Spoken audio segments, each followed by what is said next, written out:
Assalamualaikum warahmatullahi wabarakatuh. Para ikhwah billah yang dirahmati Allah Subhanahu wa taala, kaum muslimin dan muslimat yang dimuliakan Allah Subhanahu wa taala. Sesuai dengan janji saya tadi, akan melanjutkan tentang cara mengubur mayat dalam kitab Safinatun Najah. Yang sebelumnya saya telah membahas tentang rukun salat jenazah. Baik, kita mulai saja ya. Bismillahirrahmanirrahim. Qala al-musannifu rahimahu ta'ala wa nafa'ana bihi wa bil ulumi bidarin amin. Faslun ay haza faslun. Aqallu dabni hubratun taktumu raihatu.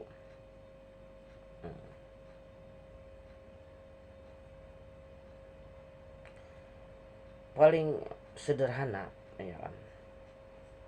Paling sederhana itu cara mengubur mayit ya.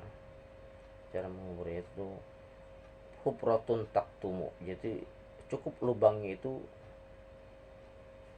taktumu raihatu, lubangnya itu dapat mencegah bau mayit ya kan, dapat mencegah dari bau mayit.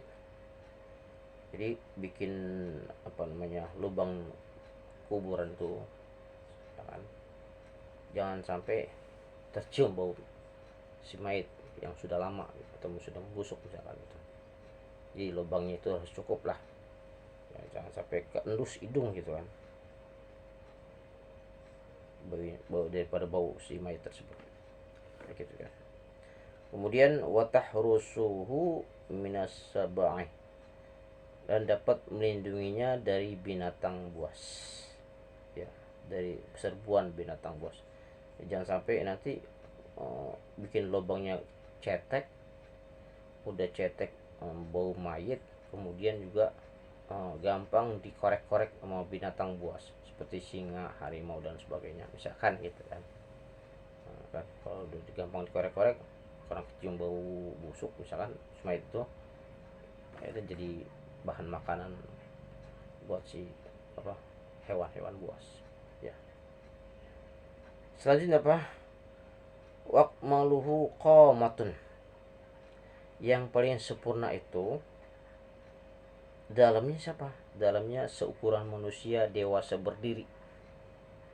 Manusia dewasa berdiri ya, paling ukurannya sekitar 170 cm. Ukuran orang Indonesia paling tinggi itu standarnya itu 170 cm kira-kira gitu, atau 180 cm kira-kira demikian gitu. Seukuran manusia dewasa, daripada ukuran dalamnya ya kan. Lubang hufratun, dalamnya lubang kuburan itu sekitar setinggi manusia dewasa, sekitar 170 cm atau 180 cm lah kira-kira demikian kan. Kemudian selanjutnya wabastatun, tangannya terulur ke atas ya, tangannya terulur ke atas. Kemudian wa yudha'u khadduhu 'ala turabi ya kan. Kemudian pipinya itu ditempelin, alat turab, ditempelin di atas tanah ya kan. Pipi kanannya ditempelin di atas tanah atau diletakkan di atas tanah.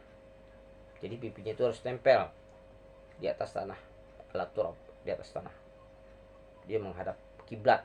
Kalau menghadap kiblat berarti kan pipinya menghadap ke kanan ya, ke kanan. Pipinya itu nempel di atas tanah ya.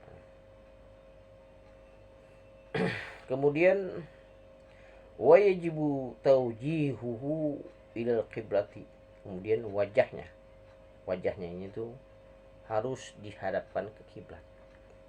Jadi wajahnya itu harus dihadapkan ke kiblat ya.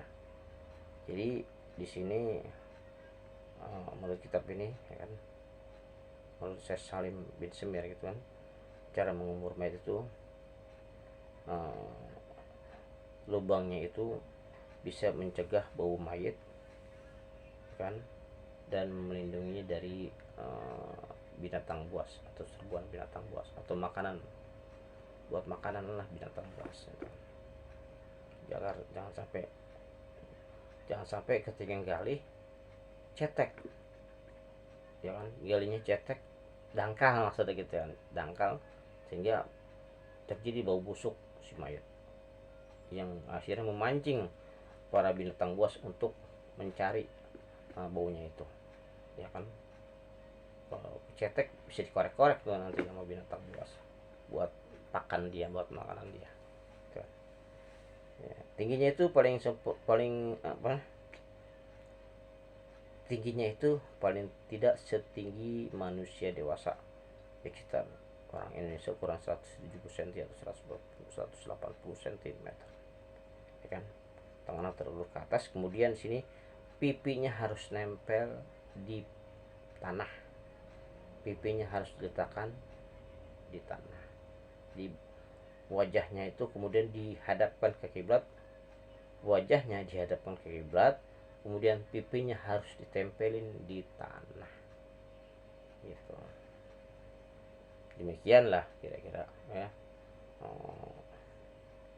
bahasan tentang cara mengubur mayat dalam kitab Safinah Raja. Mudah-mudahan ini ada manfaatnya khususnya buat al-fakir dan umumnya para kaum muslimin dan muslimat.